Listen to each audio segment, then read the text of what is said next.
بسم اللہ الرحمن الرحیم۔ السلام علیکم ناظرین۔ پاکستان اٹامک انرجی میں نہایت شاندار اسامیہ خالی ہے جس کے لیے پورے پاکستان سے تمام سٹوڈنٹ اپلائی کر سکتے ہیں۔ اس میں آفیسر سے لے کر کلاس 4 تک اسامیہ خالی ہے، بغیر ایکسپیرینس کی اسامیہ ہے، جس کی تفصیل اور اپلائی کا طریقہ کار میں آپ کے ساتھ اس ویڈیو میں شیئر کروں گا۔ اس سے پہلے میں آپ کو بتاتا چلوں، اگر آپ کو ڈیلی بیس جابز کی اشتہارات چاہیے تو ویڈیو کے ڈسکرپشن میں ہماری ویب سائٹ کا لنک موجود ہے، وہاں سے آپ آرام سے حاصل کر سکتے ہیں۔ ٹھیک ہے ناظرین، اب چلتے ہیں اشتہار کی طرف۔ سب سے پہلے جو اسامی ہے وہ ہے سائنٹیفک اسسٹنٹ، ٹھیک ہے، فزکس کیمسٹری، اور اس کے لیے B S C student apply کر سکتے ہیں۔ اس کے لیے کوئی ایکسپیرینس ضروری نہیں ہے، اگر کسی کے پاس ایکسپیرینس ہے تو اس کو ترجیح دی جائے گی۔ ٹھیک ہے ناظرین، اس کی جو تنخواہ ہے وہ 60,000 ہے۔ ٹھیک ہے، یہ لاسٹ والے ہند سے جو ہوتے ہیں یہ اس کی تنخواہ ہوتی ہے۔ اس کے بعد ٹیکنیشین 1 کی اسامی ہے جس میں electronics, electrical, mechanical, welding, auto mobile, computer, ٹھیک ہے۔ 3 سالہ ڈپلومہ آپ کے پاس ہونا چاہیے اسی فیلڈ میں، اور اگر آپ کے پاس ایکسپیرینس ہے تو آپ کو ترجیح ملے گی۔ اس کے بعد ٹیکنیشین 2 کی اسامی ہے، آپ کے پاس F E C engineering first division ہونی چاہیے، matric with science first division with 2 years apprenticeship certificate. Experience اگر آپ کے پاس ہے تو آپ کو ترجیح دی جائے گی، 2 سالہ اسکل ٹیسٹ ہوگا۔ ٹھیک ہے، اس کے بعد ٹیکنیشین کی اسامی ہے، matric science second division at least 50% marks.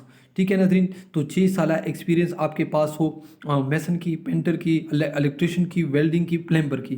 ٹھیک ہے ناظرین، اس کے بعد سائنٹیفک اسسٹنٹ 3 کی اسامی ہے، آپ کے پاس میٹرک ہونی چاہیے with minimum second division at least 50% marks, 6 سالہ ایکسپیرینس آپ کے پاس ہونی چاہیے ان سائنٹیفک لیب میں۔ اس کے بعد جونیئر اسسٹنٹ ایڈمن کی اسامی ہے، آپ کے پاس B C S, B B A یا بی اے یا بی ایس سی آپ کے پاس ہونی چاہیے، اگر آپ کے پاس ایکسپیرینس ہے تو آپ کو ترجیح ملے گی۔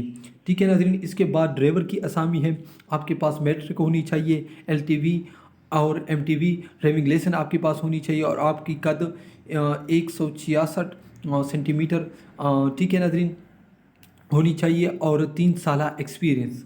اس کے بعد جنرل اٹینڈنٹ 2 کی اسامی ہے، میٹرک آپ کے پاس ہونی چاہیے، فرسٹ ڈویژن، اگر فرسٹ ڈویژن ہے تو آپ کو ترجیح دی جائے گی۔ ٹھیک ہے ناظرین، اگر آپ کے پاس اسی فیلڈ میں ایکسپیرینس ہے تو آپ کو ترجیح ملے گی۔ اس کے بعد سینیٹری اٹینڈنٹ یعنی صفائی کرنے والی کی اسامی ہے، ٹھیک ہے، پڑھا لکھا ہو یعنی کسی کے پاس پرائمری پاس ہے تو وہ بھی اپلائی کر سکتے ہیں، اور ایکسپیرینس ہے تو اس کو ترجیح دی جائے گی۔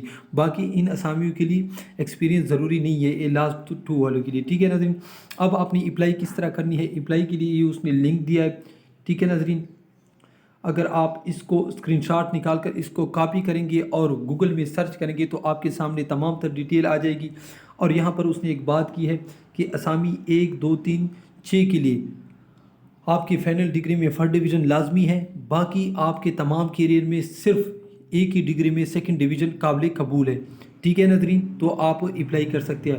باقی اسامیوں کے لیے جو اسامی ہے 7، 8، 9 اور 5، اس کے لیے آپ یعنی آرام سے اپلائی کر سکتے ہیں، اس میں اس نے کوئی ایسی شرط وغیرہ نہیں رکھی ہے۔ لیکن 1، 2، 3 اور 6 کے لیے آپ کے کیریئر میں لاسٹ ڈگری میں فرسٹ ڈویژن ضروری ہے، اور پورے کیریئر میں آپ کے پاس صرف ایک ڈگری میں سیکنڈ ڈویژن ہو۔ ٹھیک ہے ناظرین، تمام سیٹوں کی اپلائی آن لائن ہوتی ہے، تو آپ آن لائن آپ نے اپلائی کرنی ہے۔ عمر 18 سے 35 سال ہے تمام اسامیوں کے لیے، جس کو آپ دیکھ سکتے ہیں۔ ٹھیک ہے، اگر آپ مزید اس کے بارے میں معلومات حاصل کرنا چاہتے ہو تو لاسٹ پہ یہاں پر آپ دیکھ سکتے ہیں نیچے، ٹھیک ہے، یہاں نیچے پر آپ دیکھ سکتے ہیں یہ اس کا نمبر ہے، اسی نمبر سے آپ مزید معلومات بھی حاصل کر سکتے ہو۔